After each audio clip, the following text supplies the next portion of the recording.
I'm going to give you a summary about myths of eventual consistency. This blog is written by Karthik, the founder and CTO of Yugabyte, this guy, and the article is really good. Let's cover the first one. One of the myths surrounding eventual consistency is the belief that implementing quorum reads and writes can make an eventual consistency database strong consistency. However, this is not true, as it may lead to inconsistency results in the failure scenarios. To illustrate this, let's consider a scenario where there are three nodes A, B, and C.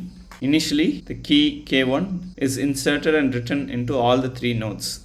Then a delete operation is performed, but it is only performed on the node A and B. After a sufficient time period, node A and B would have deleted the key and they would have dropped the delete marker. However, if you read the key at this point, the node C would still have the key and it would reappear due to read repair. This example demonstrates the implementing quorum reads and writes on an eventual consistency database does not guarantee strong consistency. In a failure scenario, inconsistency can occur, making an assertion that quorum reads and writes enables strong consistency on top of eventual consistency is incorrect. Let's look into the second myth. Contrary to the myth that eventual consistency database deliver high performance than strong consistency database, the reality is that an eventual consistency database performs worse than using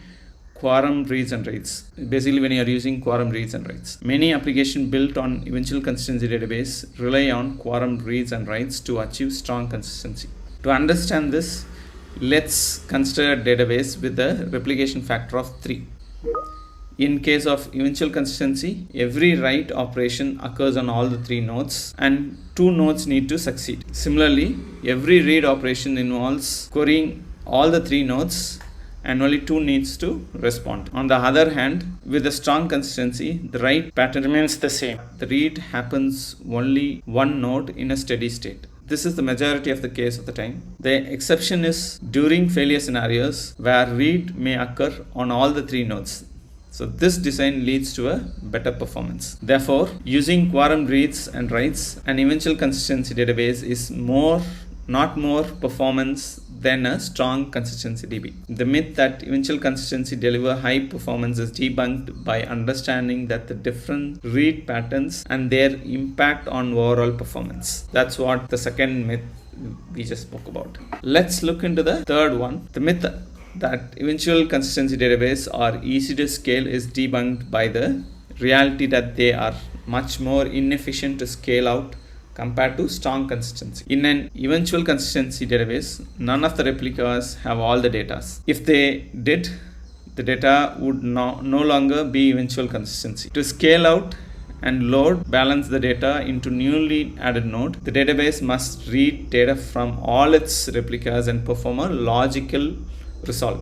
This performance is highly inefficient and introduces unpredicted latencies in foreground operation. Scaling out in an eventual consistency database utilizes the same mechanism as serving foreground requests, further showing inefficiency. In contrast, a strong consistency database, when architected correctly, can effectively copy compressed data files from the peers to facilitate the rebalancing operation. This approach minimizes the overhead and ensures scalability without compromising efficiency.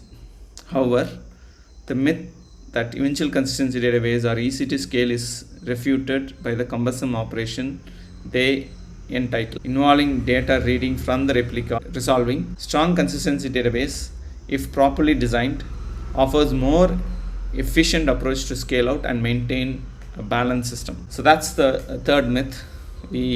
So it's always you need to do a trade-off. I think these myths are really very good. That's what I understand, which has given me a different dimension to look at eventual consistency over strong consistency. So what he goes on to tell is that the notion that CP database lack high availability is not entirely true. It is indeed possible to architect a CP database with strong consistency and achieve active replica that can quickly serve data within a couple of seconds after the failure, resulting in high availability. This stands in contrast to AP.